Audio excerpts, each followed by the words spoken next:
अपने जीवन की तुलना किसी के साथ नहीं करनी चाहिए। सूर्य और चंद्रमा के बीच कोई तुलना नहीं है। जब जिसका वक्त आता है वह चमकता है।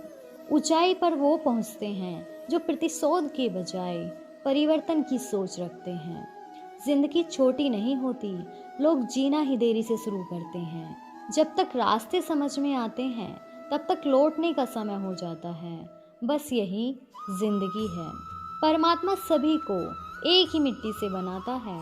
बस फर्क इतना है कि कोई बाहर से खूबसूरत होता है तो कोई भीतर से। गलत आरोपों को लेकर चिंतित न रहें, बल्कि उसका सामना करें। याद रखिए, समय का ग्रहण तो चांद और सूर्य को भी झेलना पड़ता है। किसी को तुम दिल से चाहो और वो तुम्हारी कदर न करे तो ये उसकी बदनसीबी है, तुम्हारी नहीं। जन्म होने पर बंटने वाली मिठाई से शुरू हुआ जिंदगी का यह खेल श्राद्ध की खीर पर आकर खत्म होता है। यही जीवन की मिठास है। और बड़े दुर्भाग्य की बात है कि बंदा इन दोनों मौकों पर ये दोनों चीजें खा नहीं पाता। गरीबों में अच्छा वक्त आने की उम्मीद रहती है, लेकिन अमीरों को सदा बुरा वक्त आने का खौफ रहता है।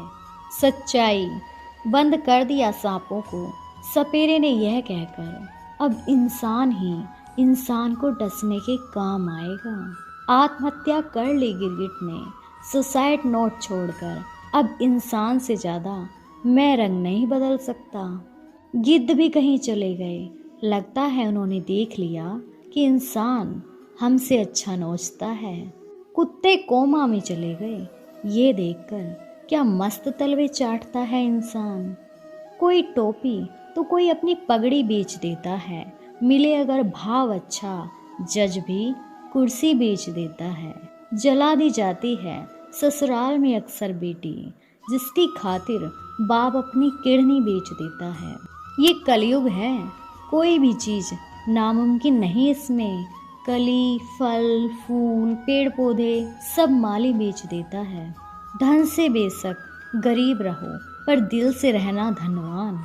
अक्सर झोपड़ी पे लिखा होता है सुस्वागतम, और महल वाले लिखते हैं कुत्तों से सावधान।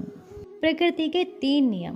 प्रकृति का पहला नियम, यदि खेत में बीज न डाले जाएं तो कुदरत उसे घास फूस से भर देती है। ठीक उसी प्रकार जिस तरह दिमाग में अगर सकारात्मक विचार न भरे जाएं तो नकारात्मक विचार अपनी जगह बना ही लेते हैं। प्रकृति का दूसरा नियम, जिसके पास जो होता है वह वही बांटता है। सुखी सुख बांटता है, दुखी दुख बांटता है, ज्ञानी ज्ञान बांटता है, भ्रमित भ्रम बांटता है, भयभीत भय बांटता है। प्रकृति का तीसरा नियम, आपको जीवन में जो भी मिले उसे पचाना सीखो, क्योंकि भोजन न पचने पर रोग बढ़ते हैं, पैसा न पचने पर दिखावा बढ़ता है, बात न पचने पर चुगली बढ़ती है, प्रशंसा न पचने पर अहंकार बढ़ता है, निंदा न पचने पर दुश्मनी बढ़ती है, राज न पचने पर खतरा बढ़ता है, दुख न पचने पर निराशा बढ़ती है, सुख न पचने पर पाप बढ़ता है। कहीं न कहीं कर्मों का डर है, नहीं तो गंगा पर इतनी भीड़ क्यों है।